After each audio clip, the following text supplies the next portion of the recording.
السلام علیکم، آپ دیکھ رہے ہیں بول نیوز، میں ہوں مونس رضا اور میں ہوں شمائلہ ارشد۔ ہیڈ لائنز آپ نے دیکھی۔ سب سے پہلے خبر یہ ہے کہ ایران امریکہ امن معاہدہ جلد متوقع ہے۔ معاہدے کو حتمی شکل دیکھنے کا آخری مرحلہ ہے۔ آئندہ 24 گھنٹوں کے دوران معاہدہ طے پانے کا امکان ہے۔ وزیر اعظم شہباز شریف نے بڑی خوشخبری دے دی۔ امریکی صدر ٹرمپ نے بھی وزیر اعظم شہباز شریف کا پیغام ایکس پر شیئر کر دیا۔ ادھر وزیر اعظم شہباز شریف اور قطر کے وزیر اعظم کے درمیان ٹیلی فون پر رابطہ ہوا۔ خطے کی مجموعی صورتحال، جاری سفارتی پیش رفت اور امن کے امکانات پر تفصیلی تبادلہ خیال کیا گیا۔ امن کے لیے پاکستان کی کوششیں رنگ لانے لگی۔ ایران امریکہ امن معاہدہ جلد ہونے کا امکان ہے۔ وزیر اعظم شہباز شریف نے خوشی کی نوید سنا دی۔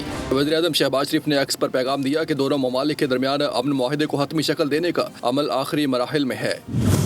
آئندہ 24 گھنٹوں کے دوران معاہدہ طے پانے کا قوی امکان ہے۔ پاکستان بھی اس اہم پیش رفت میں اپنا تعمیری کردار ادا کر رہا ہے۔ معاہدے سے متعلق ابتدائی امور مکمل کیے جا رہے ہیں۔ پاکستان الیکٹرانک دستخط کے مرحلے کی تیاری کر رہا ہے۔ تکنیکی سطح کے مذاکرات آئندہ ہفتے شروع ہونے کی توقع ہے۔ امریکی صدر ٹرمپ نے بھی وزیر اعظم شہباز شریف کا ایکس پر پیغام شیئر کر دیا۔ ادھر وزیر اعظم اور قطری ہم منصب کے درمیان رابطہ ہوا۔ وزیر اعظم نے امیر قطر کے لیے نیک تمناؤں کا اظہار کیا۔ قیام امن کے لیے پاکستان کی کوششوں کی بھرپور حمایت پر قطری قیادت کا شکریہ ادا کیا۔ قطری وزیر اعظم نے پاکستان کی سفارتی، مصالحتی اور امن کے لیے کی جانے والی کوششوں کو بھرپور انداز میں سراہا۔ سبسکرائب کریں اور بیل دبائیں تاکہ کوئی خبر رہ نہ جائے۔